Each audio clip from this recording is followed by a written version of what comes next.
বাংলাদেশের রাজনীতির একজন সন্তাধুর ব্যক্তিত্ব শেখ হাসিনা 15 বছর ধরে দেশ পরিচালনা করেছেন।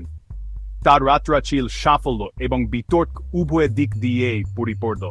তিনি অর্থনৈতিক প্রবৃদ্ধি এবং সামাজিক উন্নয়নের নেতৃত্ব দিয়েছিলেন। তবুও সমালোচকরা তাকে স্বৈরাচারী শাসন এবং মানবাধিকার লঙ্ঘনের অভিযোগ করেছেন। 2022 সালের মধ্যে বাংলাদেশ এক ক্রান্তিলগ্নে দাঁড়িয়েছিল।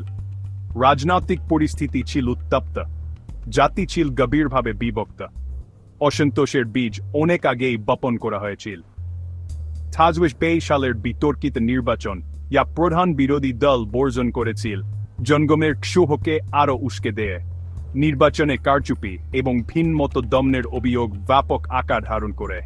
হাজার হাজার বিরোধী দলের সদস্য নিজেদেরকে কারাগারে আবিষ্কার করেন। অর্থনীতি যদিও প্রবৃদ্ধিশীল ছিল, তবুও সকলের জন্য লাভবান ছিল না। এক ধরনের অস্থিরতা, ক্ষোভের আগুন সারা দেশে ছড়িয়ে পড়ে। এই পটভূমিতে ছাত্র বিক্ষোভের সূত্রপাত।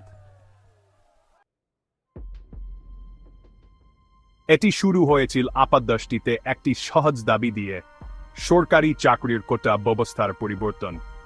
কিন্তু 2023 সালের জুলাইয়ের গোড়ার দিকে ছাত্র বিক্ষোভগুলি দ্রুত আরও বড় কিছু আর গভীর কিছুতে রূপান্তরিত হয়। বাংলাদেশি সমাজের পশ্চাতে নিচেজমাট বাধা সমস্ত চুব এবং হতাশার জন্য তারা বজ্রপাতে পরিণত হয়।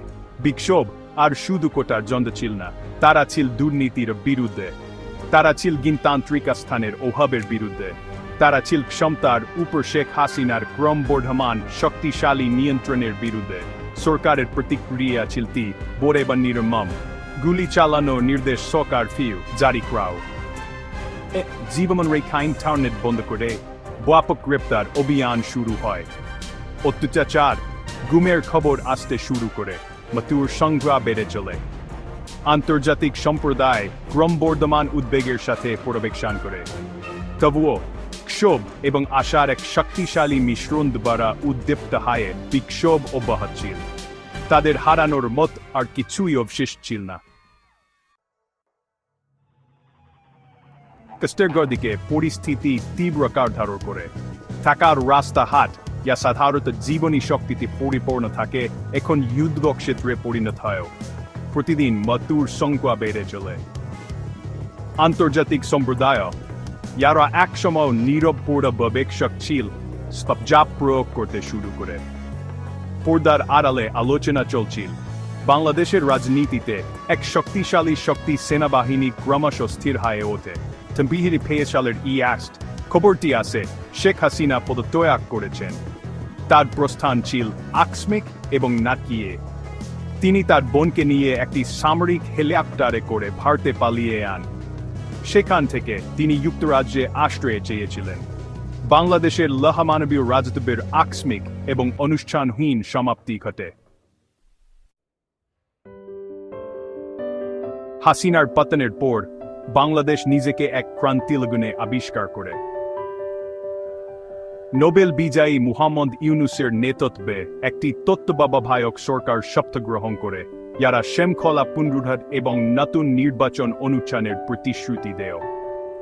সেনাবাহিনী যদিও সরাসরি হস্তক্ষেপ না করার প্রতিশ্রুতি দিয়েছিল, তবুও তারা এক ভয়ঙ্কর উপস্থিতি হিসেবে রয়ে যায়।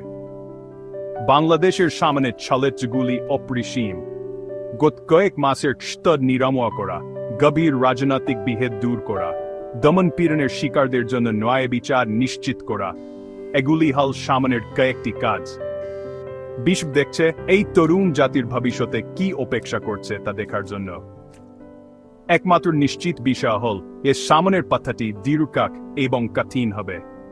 2023 সালের আগস্টের ঘটনাগুলি চিরকালের জন্য বাংলাদেশের স্মৃতিতে গেঁথে থাকবে। গণতন্ত্রের ভঙ্গুরতা এবং রাজনৈতিক অস্থিরতার মানবিক মূল্যের এক ভয়াবহ স্মারক হিসেবে।